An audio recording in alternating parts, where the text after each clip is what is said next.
मंत्री महोदय संयुक्त उत्तर द्या. श्वेताताई बोला.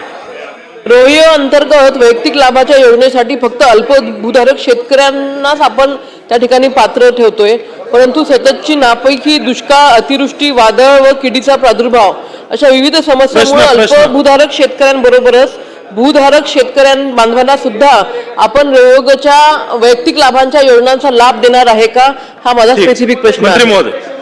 अध्यक्ष महोदय, पहिला प्रश्न आहे की जी कामं पूर्ण होत नाहीत, जी अपूर्ण दिसतात, करता त्याचा तो दर लावलेला होता, परंतु आम्ही त्यांना सांगितलेलं आहे की तुमची कामं जशी जशी पूर्ण होतील तशी त्या पूर्ण कामाला तुम्हाला तर दिलं जाईल. परंतु 20 कामं दिलीत, 2 कामं चालू आहेत, बाकीची उर्वरित राहतात आणि मग ते आपल्याला दिसतंय की बाबा 18 कामं का नाही झाली, करता आम्ही हे केलेलं आहे, तर त्यांनी ती कामं सर्व करावी, त्यांना परत दिलं जाईल. आणि जे काय आता ताईने सांगितलेलं आहे ते पण त्यांना अल्पभूधारक आणि भूधारक यांनाही त्याने समाविष्ट करण्यात येईल. हा प्रश्न अध्यक्ष महोदय, मंत्री महोदयाने उत्तरात सांगितलं की 5 किलोमीटर पर्यंत लाभ देता येत नाही. माझी जिरायत अशी आहे की ज्याचं चला तारांकित प्रश्नाबाबत सुधारित उत्तर सभागृहाच्या पटलावर ठेवणे. एकच मिनिट.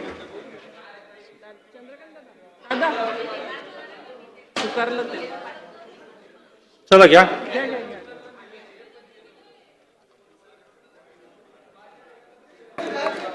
अध्यक्ष महोदय, मी आपल्या अनुमतीने दिनांक 13 मार्च 2026 रोजीच्या तारांकित प्रश्नोत्तरांच्या यादीतील श्री सुमित वानखेडे विधानसभा सदस्य यांच्या मौजा टाकरखेडा तालुका आर्वी जिल्हा वर्धा येथील अप्पर वर्धा प्रकल्पग्रस्त शेतकऱ्यांना व्याजात सवलत देण्याबाबत या विषयावरील तारांकित प्रश्न क्रमांक 29,767 चे सुधारित उत्तर सभागृहाच्या पटलावर ठेवतो. सुधारित उत्तर सभागृहाच्या पटलावर ठेवण्यात आले. अतारांकित प्रश्नोत्तरांची यादी क्रमांक 34 ते 36 सभागृहाच्या पटलावर ठेवणे.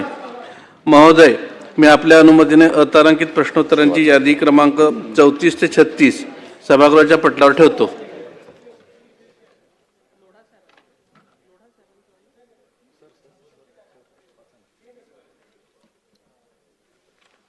अतारांकित प्रश्नांची यादी क्रमांक 34 ते 36 सभागृहाच्या पटलावर ठेवण्यात आल्या. सदर याद्या विधिमंडळाच्या संकेतस्थळावर उपलब्ध करून देण्यात आल्या आहेत.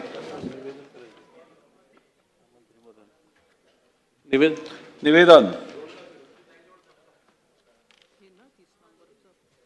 अध्यक्ष महोदय, विधानसभा नियम 47 अन्वये मौजा मुंडवा तालुका पुणे शहर जिल्हा पुणे येथील सर्वे नंबर 88 मधील जमीन खरेदीच्या दस्तामध्ये झालेल्या अनियमिततेबाबतच्या चौकशीसाठी नियुक्त करण्यात आलेल्या समितीच्या अहवालाबाबतचे एक निवेदन आहे.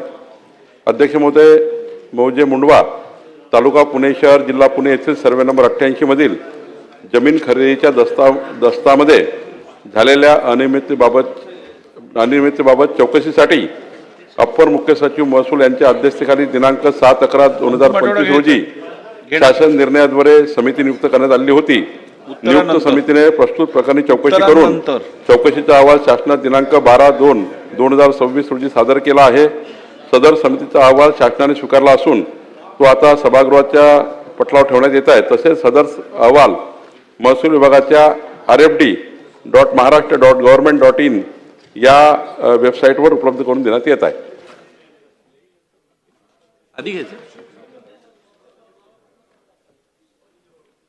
शासकीय विधेयके. माननीय अध्यक्ष महोदय, या सभागृहाला माझी एक विशेष विनंती आहे. सन 2026चे विधानसभा विधेयक क्रमांक 30 भारतीय न्याय संहिता महाराष्ट्र सुधारणा विधेयक 2026 मांडण्यास मला सभागृहाची अनुमती मिळावी.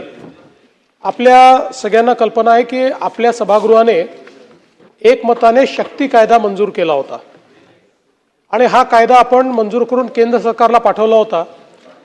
त्यावेळी केंद्र सरकारने त्या ठिकाणी आपल्याला सांगितलं होतं की BNS हा नवीन कायदा होतोय आणि त्यामुळे आता जर तुमचा कायदा मंजूर केला तर दोन कायद्यांमध्ये कॉन्फ्लिक्ट होईल. आणि मग BNSचा कायदा हा केंद्र सरकारने मंजूर केला आणि जवळजवळ आपल्या शक्ती कायद्यातल्या ज्या तरतुदी होत्या त्या तरतुदी त्यांनी BNSच्या कायद्यामध्ये घेतल्या. आपण एक समिती डीजींच्या अध्यक्षतेखाली तयार केली आणि त्या समितीला आपण सांगितलं की आपण केलेला शक्ती कायदा आणि BNSचा कायदा याच्यामध्ये अशा कुठल्या तरतुदी आहेत की ज्या आलेल्या नाहीत. तर त्या संदर्भात डीजींनी एक रिपोर्ट आपल्याकडे सादर केला आणि आपला संपूर्ण जो कायदा आहे त्या कायद्यातले 2 कलम सोडून बाकी सगळे कलम हे BNS मध्ये आले आहेत. अशा प्रकारचा त्यांनी आपल्याला त्या ठिकाणी रिपोर्ट दिला आणि ही जी 2 कलम आलेली नाहीत ही स्टेट अमेंडमेंट म्हणून आपण मान्य केली पाहिजेत अशा प्रकारे त्यांनी सांगितलं. मग हे 2 अमेंडमेंट काय आहेत तर अगदी छोटे छोटे अमेंडमेंट आहेत जे त्या कायद्यात आले नाही आहेत. पहिलं अमेंडमेंट असं आहे की आपण आत्तापर्यंत बलात्कार किंवा तत्सम जे काही गुन्हे आहेत या गुन्ह्यांमध्ये जी पीडिता आहे तिचं नाव डिस्क्लोज करत नाही असं आपल्या कायद्यामध्ये आहे. शक्ती कायद्यामध्ये त्याच्यासोबत आपण टाकलं होतं की ॲसिड विक्टिमचंही नाव हे पब्लिश होऊ नये. तर आता आपण या अमेंडमेंटद्वारे ते काही BNS मध्ये आलं नाही तर या अमेंडमेंटद्वारे आपण एवढीच अमेंडमेंट करतोय की ॲसिड पीडितेचं नाव देखील त्या याच्यात येऊ नये. दुसरं जी अमेंडमेंट आहे त्याच्यामध्ये आपण जी अमेंडमेंट करतोय त्यात महिलांच्या गोपनीयतेचा विषय झाला की हे जे काही पूर्वीच्या काळामध्ये वेगवेगळ्या म्हणजे कोणाशी सेक्शुअल ॲडव्हान्समेंट करणे किंवा अशा पद्धतीच्या गोष्टीच गुन्ह्यामध्ये होते.